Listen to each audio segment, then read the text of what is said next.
Right then, welcome back to another vid, another Call of Duty vid, CoD file. Long time no see. Got to be honest, Titanfall's coming out, and that may be dominant for me in terms of playing and maybe in terms of uploads. We'll see. But I'm sure I'll get bored of that. Just like if you play anything religiously, eventually it'll get to a point where you've reached breach point or breaking point, and you get bored of it. And I'm sure Titanfall will be no exception. Call of Duty, what I love about it is the fact that it's very fast and arcade paced. I say that, fast and arcade. I'm using bloody sniper rifle in this. So it's going to be slow paced. But more often than not, it's a fast paced game, and I do like that. Of course, the community is a pain in the ass, by and large, and the back chat, the bad language, it's just ridiculous. I don't like it, and I don't think many people do. But just judging it for its gameplay, the fast paced style, I do like that, and it's the one thing that it's got going for it. But anyway, yeah, Titanfall's coming out. I played the beta, I did a gameplay of it. I'm really excited for it. I think it works with the 6v6 because you get your bots on top of the actual Titans. So I think this whole 6v6 human players that a lot of people are up in arms about, I think if they actually play the game, then they'll see it works, with how it's actually set up. But anyway, more of Titanfall as and when I buy it, and I will be buying it. So yeah, like I say, this is a map called Stonehaven, which is based in Scotland. Castle ruins everywhere. Look at the scenery. About to get someone here. Waves splashing up against the rocks. Looks very pretty. But it's a game which is dominated by snipers, and I've no idea if this is the case, but I wouldn't be surprised if this is a map which a lot of people who play Call of Duty Ghosts, whether it's a map which divides a lot of people, I think you're either going to love it or you'll hate it, because people just sit in corners like I was doing there. And someone was doing when they got me. Check this out, by the way. Should have got him there with cat-like reflexes, but I switched weapons, silence pistol, of course, and got him. He'll be pretty furious. I pick up his gun, lay down a satchel charge, which or like a C4 kind of thing, which I think is really handy, because in theory now, anyone who walks within the vicinity of that is going to get killed, quite frankly. So I'll get the kill, but more than that, look at this, completely balls this up. I do get him in a second. In fact, I should have got him there, really. But yeah, not just the fact will I know he's there in terms of it will get the enemy, but it will make me more vigilant for the other enemies which walk around the back. In fact, you would have just seen in the top right-hand side there, I got him. So someone, it might have even been the same guy, he walked back around, obviously trying to get me, and he failed. But as a result of that now being used, that satchel charge, it means that anybody is free behind me to walk up and spot me, quite frankly. So I'm kind of leaving myself a little bit vulnerable there. Now, when it comes to what class I'm using with what perks, I've got a Lynx sniper rifle with two attachments. The first one is the suppressor, and the second one is that one, which you may have quickly seen, and you would have seen it already so far in this gameplay, and it's a thermal scope. Now, what the thermal scope essentially does is highlights your enemies with like a white glowing field around them. So it makes them easily identifiable. So you can just shoot them with ease from a distance and rack up the kills. Now, it's kind of a form of, not a form of cheating as such, but it's a little bit cheap. It's an easy way to get a kill. But, what can you do? It's in the game. You can use it. There we are. Highlighted again. Makes your kills very, very easy. Now, not every enemy is going to show up with that white aura around them, because there is a way of taking it off.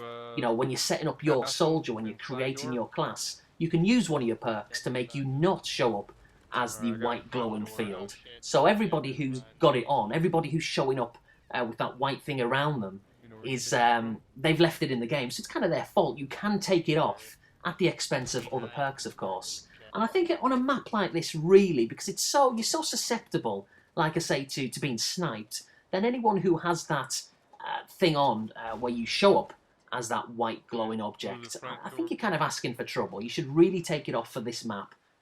For the close quarter maps, I should say, it's probably not going to make any difference. But for something which is heavily reliant on sniper rifles, then you're just making yourself an easy target by keeping that on. So, but what can you do? You pay your money, take your choice. Now, some people are probably thinking, well, maybe a good way to counteract sniper rifles, or just snipers. That was a good shot, by the way. Look at that guy in the top left. You probably missed him. I just didn't see him at all. Just saw him there for the first time watching this back, and he's probably going to get me in a second. Does he? He did. There we are. Yeah, I hesitated there. I thought he was gone, and then I thought he wasn't. But he did. It was my fault. I should have noticed him. But it's funny when you watch things back, and you see people like hiding in corners, and you didn't see it first time round. There's a guy being a bit sneaky there. And I think when I threw that kind kind of whatever it was, that grenades. That you saw a guy just flying across the screen there. That was a good shot. But yeah, as I was saying, a lot of people may be thinking, well, just use a silenced weapon like a machine gun or a pistol and run around the map. But because the map is so big and wide and the landscape's so open, essentially, it means that people will just pick you off more often than not. I'm tearing people up here. What's going on? On a roll. So, and funnily enough, using what I just said doesn't really work, like a machine gun with a silencer. But it does work to a degree. I do think, you know, you've got to resort to a sniper rifle on this map on occasions. And I do go on the other side of the map, if anyone's wondering. I don't just stick to this left-hand side of the map. I think it got to around about halfway through, and I was actually conscious of the fact that I may upload this video to YouTube, so I thought, well, maybe I better walk around the other side just in case. And I do that in a second. Now, what you're seeing here, I just, as a result of getting 6 kills, you get to call in a crate. And it's basically a random weapon, drop, so you can swap your primary or secondary weapon for this random gun which could turn up, or which will turn up. But because it's random, obviously you've got no idea what it's going to be, so it could be absolutely useless. And again, in a way, it's kind of a waste of time having that perk, because all you've got to do if you want a good weapon, or, I mean, again, admittedly it's at random, but if you want another weapon, an alternative to what you've already got, then just shoot one of the enemy and pick their weapon up. So that whole crate thing, it doesn't make a great deal of sense. Now, if you could choose what weapon came out of the crate, then that may make more sense. But then again, there is an option for that, really, which is overkill, where you can choose what you want your secondary weapon to do. So in a sense, really, that crate option is kind of a little bit pointless. That really annoys me, by the way. It's always someone from behind as well, so to speak. Always. It's really annoying. And how did that get him? That was what is commonly known in the trade as bollocks. But I did get him second time round. So again, you're starting to visit the right-hand side of the map now. And as you can see, it's more of the same thing. Just the castle ruins, the barns, little kind of cottage houses and that kind of thing. I think it looks nice. It's a good map. Now, I think I read something, or heard something actually the other day, probably on YouTube, I imagine, where somebody said it was the biggest map ever in Call of Duty. Now, I find that hard to believe, but maybe it is. It seems big, but it doesn't seem that big. That was a good shot. A revenge one as well. And it always feels good when you get someone back who just got you. Do I pick his weapon up? I do, but I don't like these things. They kind of, I don't know if I zoom in a second, but it's kind of got this like red radar, like some kind of futuristic-y gun, and it just looks a bit rubbish. In fact, I think I do get someone in a second. There we go. Hang on. Once I stop fighting with this rock. I think someone's going to slide in, and I'm waiting for him to do it. And any second now, here we go. Look at that. Yeah, I mean, that's those kind of iron sights, they just look rubbish. But it did enable me to line him up and get the headshot, but then that happened. How annoying.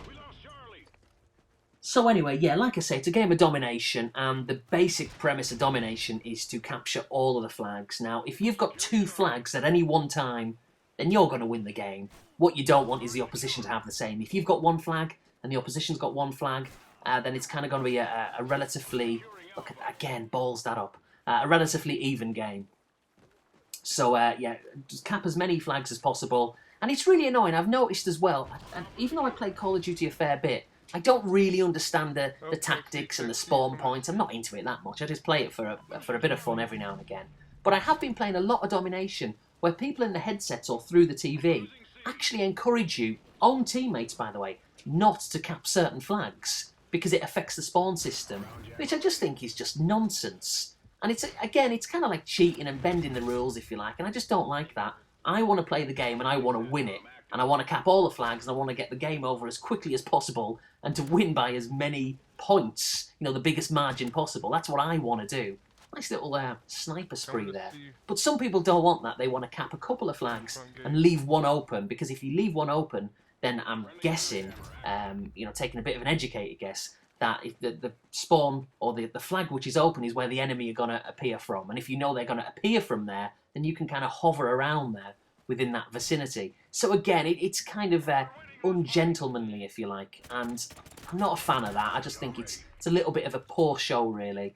I think if you're going to play a game, play it to your maximum. You know, do what you've got to do within reason, but not having to resort to what is essentially cheating. I just think it's a little bit a little bit silly. It's not really my thing. So sometimes when they tell me in the headset or through the TV, oh, you know, don't take that, I just take it anyway because it's my game and I want to win and I want to play the right way. So that's that. And like I say, I think it's just cheap to get kills which aren't really strictly legitimate. But anyway, that's that. So here I am capping a flag. I can't remember if in the headset they were telling me not to, but tough. I wanted to. And it's a close run game anyway. We'll win, well, relatively close, 181 to 150. Now, if we lose one of these flags, they're gonna start, you know, getting points themselves. They've already got flag B. That guy there, that was a bit lucky. And that weapon, I'm not a fan of that. It's some kind of like, it's a cross between a sort of a sniper rifle and a shotgun. It's really weird. And I think it's only got a few shots and then you've got to reload. It just doesn't really feel, for me, as if it's something that I could use on a regular basis. So anyway, the game's coming to an end. I get a nice sneaky kill here. That guy gives himself away completely by unnecessarily jumping in the air like a moron. So I got rid of him, but then I left myself open. But I knew someone was around that vicinity, so I lined my sights up. There he is, get my revenge kill, which always feels nice. And it was, I think, the penultimate kill of the game. So happy with that. Finished on a high, and the game's going to end any second now. There we go. We've won 200 to 160 in Domination. My score was 32 and 10, so 10 pretty high, although I think everybody on the same team as myself got a similar score. But 32 kills, way more than anyone else. But more importantly, we won the game. So there we are, top of the leaderboard. Can't argue with that. Thanks for watching. See you later.